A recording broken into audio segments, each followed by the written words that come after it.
कैसे एक इंसान अपनी ज़िंदगी में कभी नहीं हारा। खालिद इब्न अल-वलीद, जिसे अल्लाह की तलवार कहा गया, कभी कोई जंग नहीं हारा। पर ऐसा क्यों? कुरैश कबीले में जन्म लेने वाले खालिद की तकदीर में शान लिखी थी। उनकी शुरुआती ज़िंदगी राननीति से भरी थी। उनकी पहली बड़ी जंग उहुद थी, जहां उनकी राननीति ने किस्मत पलट दी। पर इसके बाद जो हुआ, सब बदल गया। इस्लामी फ़ौज में शामिल होते ही खालिद की वफादारी बदल गई और एक नए अध्याय की शुरुआत हुई। उनकी रणनीतिक महारत बेमिसाल थी।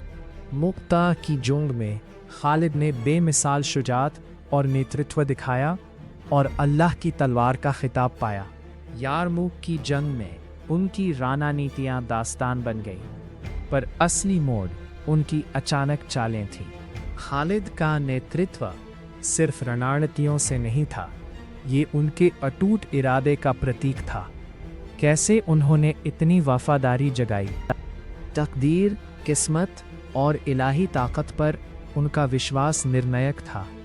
पर कैसे इन्होंने उनकी फतह को रूप दिया? फतेह के रूप में खालिद की पहचान उनकी जीत से मजबूत हुई। तो उनकी विरासत को असल में क्या परिभाषित करता है? अपनी जीतों के बावजूद खालिद ने विनम्रता बनाए रखी। क्या यही सच्चा नेतृत्व है? उनकी मुहिम वास्त क्षेत्रों तक फैल गई, इस्लामी सुल्तानत को विस्तार दिया। पर क्या ये सिर्फ फतह की बात थी?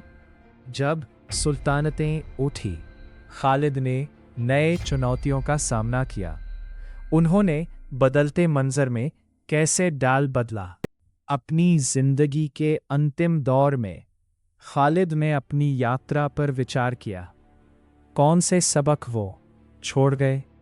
खालिद की कहानी सिर्फ जंगों की नहीं, बल्कि शुजाअत, वफादारी और यकीन की है। क्या चीज़ उन्हें असल में एक दास्तान बनाती है? उनकी ज़िंदगी हमें याद दिलाती है कि असली ताकत सिर्फ जीतों में नहीं, बल्कि उसूलों में है। उनकी कहानी आपको कैसे प्रेरित करेगी? खालिद इब्न अल-वलीद की विरासत यकीन और दृढ़ता की ताकत का प्रमाण है। आइए उनकी रूह को आगे लेकर चलें। सब्सक्राइब करें और अगली कहानी का इंतज़ार करें।